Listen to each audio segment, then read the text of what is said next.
2 குழந்தை பிறந்துருச்சு. ஆமா. 2வது குழந்தைக்கு 2 வயசு முடிஞ்சிருச்சு. சரி. இப்ப வேலைக்கு போகணும்னு ஆசைப்பட்டீங்க, வேலைக்கு போறியா எப்படி?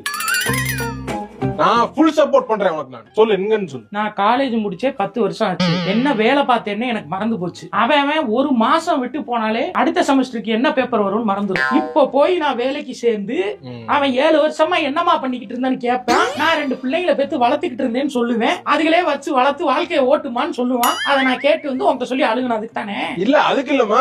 வேலைக்கு கல்யாணம் முன்னாடி வேலைக்கு அனுப்புறேன்னு சொன்னா நீ சப்போர்ட்டிவாவே இல்ல. நீ எனக்கு அகைன்ஸ்டா தான் இருந்திருக்க. நான் என்ன பண்ற முடியும்? வீட்ல உட்கார வச்சிட்டு இல்ல. குழந்தைகள் இருக்கும்போது நம்ம ஏதாவது பண்ண முடியுமா? குழந்தைகளை பாக்கணுமா இல்லையா? நீ வேலைய பாரியா, பழி வாங்குவேன். என்ன வேலைக்கு போயிரு, பட் மண்டலத்தை உட்கார வச்சுக்காத.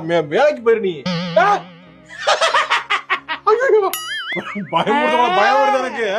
வா பாத்துக்கிறேன். வா வேலைக்கு போக மாட்டீங்க.